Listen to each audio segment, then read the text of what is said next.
Because we, as a developing nation, believe that the future of the country will depend on the leaders that we produce, on the employment and the workforce that we produce from the universities, from the school system and so on. So I think this will be the important factor that will influence the way we look at things, the way we produce. Even with globalization, we can see the changes that is happening within the various economic sectors. It used to be the prominence of industries, the prominence of various industries that we find in our countries. But things have changed. Perhaps the services sector has become more important. The services sector, including tourism, including the financial sector, and of course, education as well. Because of the changes that we have, each country is challenged by the fact that our tertiary education sector has to be efficient, has to produce good graduates and so on.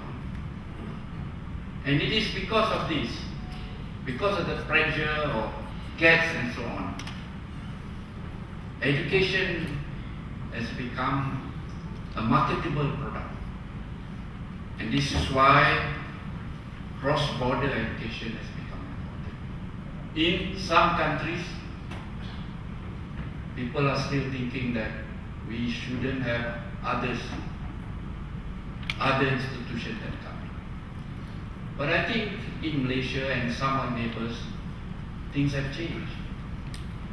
They are beginning to accept that there are better education providers in other parts of the world.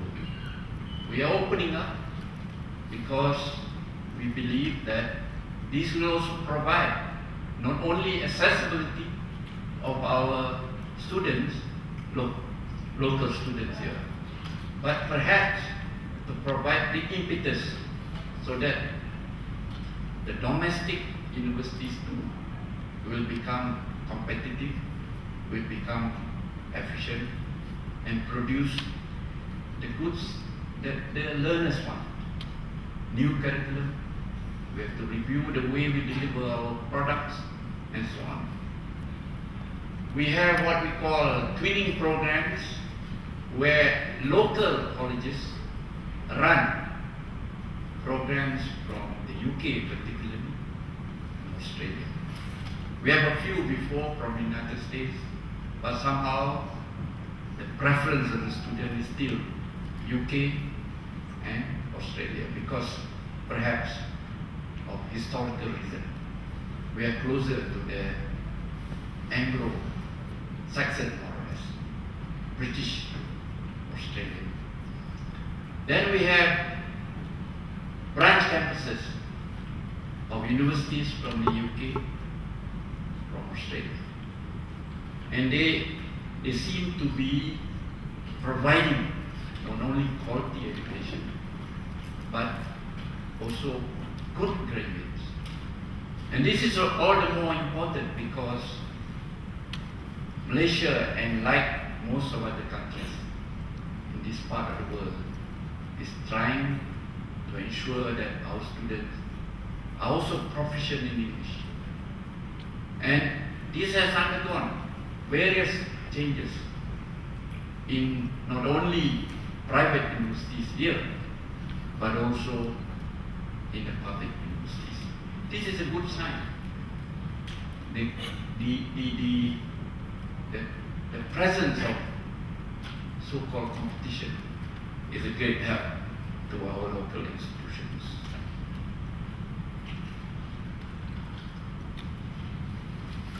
Now, ladies and gentlemen, we all believe, I'm sure we all here believe that we must be be able to give or deliver good education to our students or to our learners.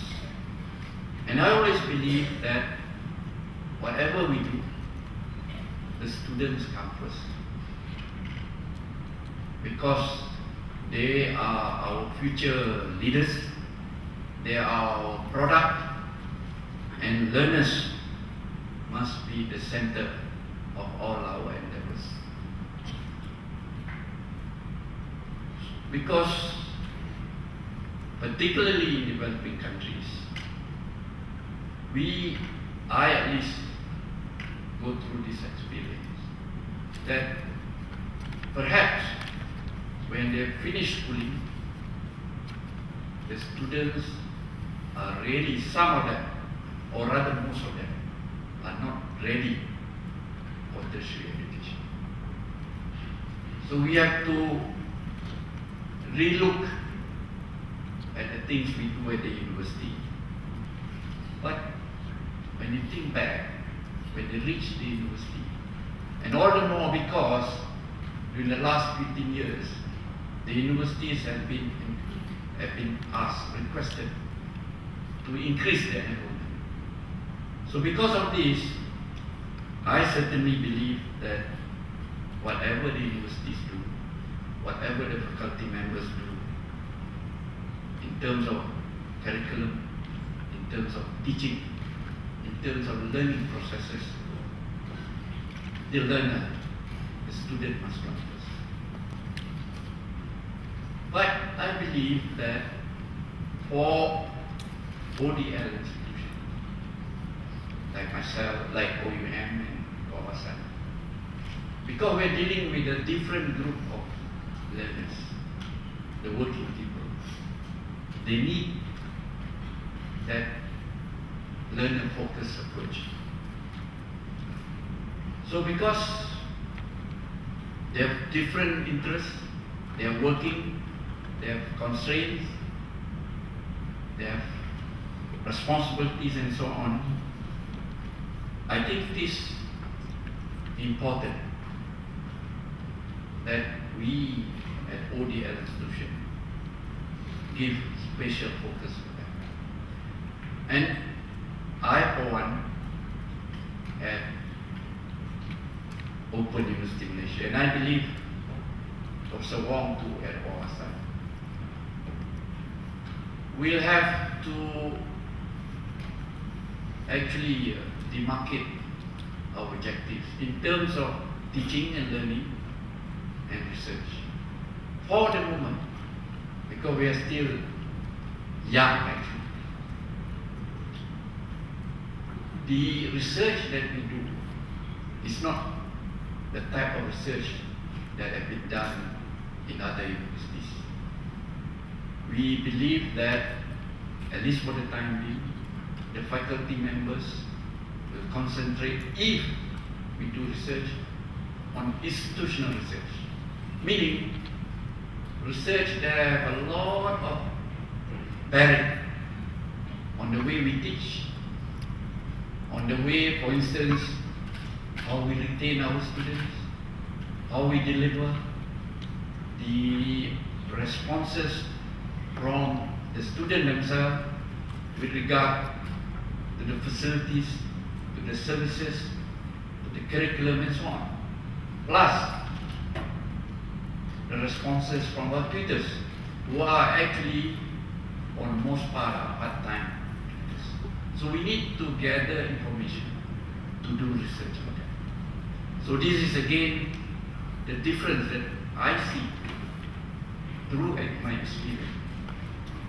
When we were at the public university, they've been established for many years. But even then, when I started teaching in the early 70s, teaching was very important at that time. Because the universities in Malaysia were USM, UKM are all creation of the early 70s.